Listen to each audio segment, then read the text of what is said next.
What's up, guys? Kasey here, back with a first impressions. We are trying out Mancera Gold Oud. This is a floral woody fragrance, just because I love floral fragrances, as you may know. um, I'm trying out another one just to ease myself into the nut floral fragrances as I'm trying to explore them more and trying to keep an open mind with them. And if you didn't catch my sarcastic tone, I'm usually not the biggest fan of floral fragrances just because I find them a little overwhelming and not too interesting. Usually floral fragrances are pretty linear, although other than the Ajmal Blue that I've smelled before, that's one of the few floral fragrances that I've enjoyed trying out and smelling. We tried Gold Incense last week, which was another Mancera fragrance, and it was supposed to be a unisex fragrance, but it was mainly feminine or for women. And so I'm wondering how this is gonna develop and how it's gonna smell, just because of the oud notes, as well as this is supposed to have some citrus notes as well, and a lot of woody notes in general. Where the floral notes I think are gonna be either balanced or overtaken by the woody notes, and the opening is supposed to be mainly citrus. So we're gonna see how it's gonna be developing over the next few days until Thursday, where I review my experience of this fragrance after a 48-hour trial. But overall, I'm excited to see what these first impressions are going to be like. So without further ado, we're going to open this wonderful 2 ml sample vial. And as you may know, these Mancera sample vials come in a weird sealed kind of.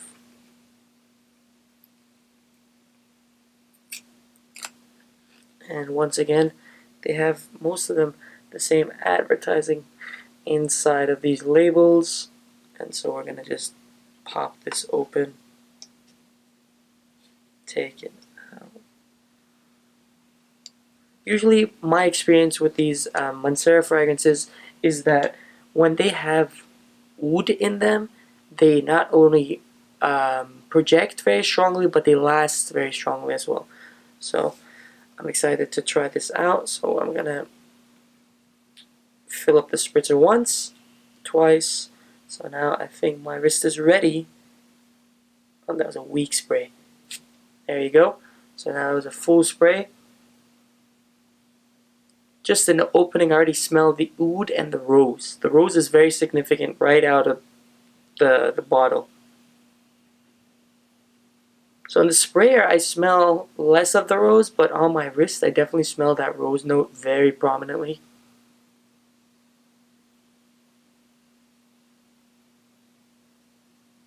I smell the citrus notes. The bergamot, lemon, and mandarin are significant. Mandarin being more on the significant side rather than the bergamot and lemon.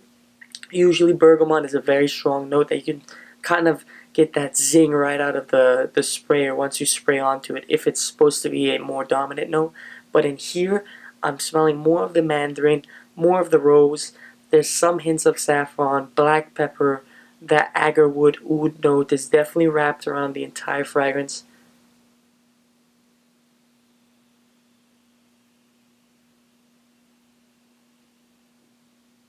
So I'm going to just let it develop just for a few seconds right out the bat, because I'm not smelling most of the other notes that I was expecting to smell, such as the patchouli, jasmine. There's supposed to be sandalwood, cedar. The musk and amber, I kind of feel it just with the agarwood being mixed into that full opening, but I'm still not smelling it as dominantly as I expected it to smell.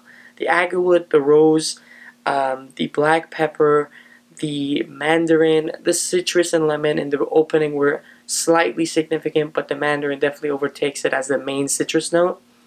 And that's all I'm mainly smelling right now.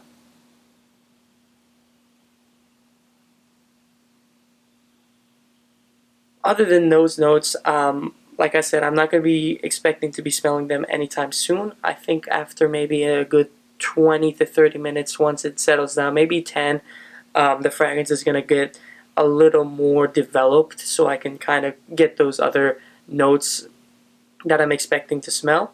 But in terms of longevity, I definitely expect this to be a more long-lasting fragrance. Usually oud and rose are very strong notes, as well as saffron. These are usually notes that usually can be pushing those 8 to 10 hour longevity, maybe 12 hours in terms of significant scent, not just skin scent. Once you smell this, I would definitely expect this to be also very projecting, because I can smell it from here. From here, I'm smelling it not consistently. I'm smelling the getting the scent. So I can definitely see the projection being very potent as well. Probably 2 to 3 feet, maybe 4 feet, depending on how many sprays you apply to you. Maybe even can fill the room up in terms of depending on the size of the room and whatnot. But this is very strong. Most of the time, floral fragrances are hit or miss. But in terms of this fragrance, mainly because the rose is so powerful and the jasmine and patchouli are kind of in the background, and this has woody notes such as agarwood or oud. It has sandalwood, cedar. These are very strong woody notes that usually linger on the skin. And so, longevity wise, like I said, 8 to 12 hours can be expected depending on your skin chemistry, if you showered, all of that fun stuff. But also, projection wise, it's going to be, I'm expecting it to be a projection beast. So we'll see how it develops over the next 2 days while I try this out, and then we'll kind of get the main idea of the fragrance. But overall, right now I'm sensing it being very, very strong. In terms of recommended setting, since it's kind of gives me a more warm sense, I would say daytime would be not the best time to wear this fragrance, or like in an office setting, I think it would be a poor choice of fragrance. Nighttime, something either if you're by a fireplace or if you're in a warm and cozy environment, if you're in a date in a nice restaurant where it's like cozy, it's nice, or if you're in a cold climate that you're wearing something warm and cozy, this is a nice fragrance to have. That kind of leads me into the seasonality, where this is strictly for cold climate. So fall and winter, and depending on where you live, maybe fall will be still warm for this fragrance. So in Texas, fall weather is still too warm, I would say, for this fragrance, because it has so many woody notes and the rose is very strong. So that those notes are going to be a little overwhelming if you're mainly going to be smelling those notes in terms of your environment and other people that walk by you. So I would say definitely for warmer climate environments, wintertime, if you're in, say, like New York or Boston, or somewhere where the climate is definitely colder in the fall time, this definitely works for that as well. So stay tuned. Thanks for watching. We're going to be reviewing this fragrance on up until Thursday. So we're going to be having 2 days to trial this fragrance out, kind of understand how the notes are going to be breaking down, understand if the longevity is really where we believe it's going to be, the projection is going to be beastly, or it's just going to be a little meh, and the environment that we're going to be wearing them, during dinner time, during maybe nightlife, maybe go outside. We're going to try this out, even though it's going to be in Texas, so the weather is going to be a little warmer than the anticipated climate for this. We're going to get a general idea of how the fragrance is going to be. So I'm excited to try this out. Thanks for watching once again. Stay tuned for the review of Mancera Gold Oud.